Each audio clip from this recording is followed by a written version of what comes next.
আমরা আপনাদেরকে কোনো দলের ব্যানারে দেখতে চাই না। গণঅভ্যুত্থানের শহীদদের পরিবার এবং আহত যোদ্ধাদের কোনো দলের ব্যানারে দেখতে চান না বলে মন্তব্য করেছেন জাতীয় নাগরিক পার্টির উত্তরাঞ্চলের সংগঠক সার্জিস আলম। আমরা চাই সকল শহীদ পরিবার এবং আহত যোদ্ধারা একসাথে যে আকাঙ্ক্ষা নিয়ে আপনাদের পরিবারের মানুষগুলো জীবন দিয়েছে। রোববার 12 এপ্রিল দুপুরে রাজধানীতে জুলাই শহীদ পরিবার ও জুলাই যোদ্ধাদের সঙ্গে মতবিনিময় সভায় এই অভিযোগ করেন তিনি। সার্জিস বলেন, আওয়ামী লীগ যেসব প্রতিষ্ঠান ধ্বংস করে গিয়েছিল সেগুলোর স্বাধীনতার জন্য 20টি অধ্যাদেশ অন্য 113টি অধ্যাদেশের চেয়েও বেশি গুরুত্বপূর্ণ ছিল।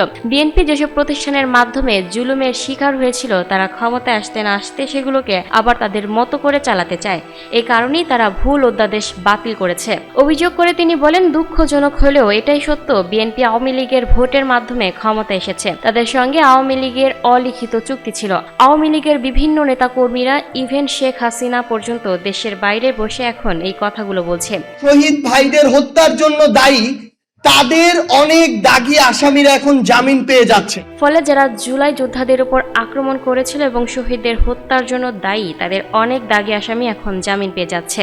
আসামিরা এখন বুক ফুলিয়ে বেড়াচ্ছে দাবি করে এনসিপির সংগঠক বলেন, জুলাই যোদ্ধা এবং শহীদ পরিবারকে হুমকি দিয়ে যাচ্ছে জামিনে বেরিয়ে আসা আসামিরা। বিএনপি যদি মনে করে তারা বিরোধী দলের কবর খুঁড়বে আবার নিজেরা সংসদীয় স্বৈরতন্ত্রের পথে হাঁটবে, তাহলে ওই কবরে তাদের জায়গাটা হবে সবার আগে। শহীদ পরিবার এবং আহত যোদ্ধাদের আহ্বান জানিয়ে সার্জিস বলেন, দয়া করে কোনো কিছুর বিনিময়ে বিভাজিত হয়ে আকাঙ্ক্ষাকে ক্ষতিগ্রস্ত করবেন না। এই আকাঙ্ক্ষা যদি ক্ষতিগ্রস্ত হয় বাংলাদেশ ক্ষতিগ্রস্ত হবে।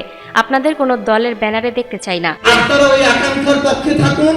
যদি আমরা এর পক্ষে কথা বলি তাহলে আমাদের পক্ষে কথা বলতে পারেন।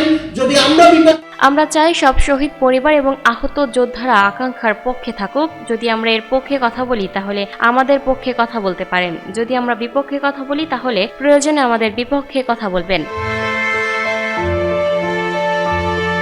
Lucky Akter, up to date news, Dhaka.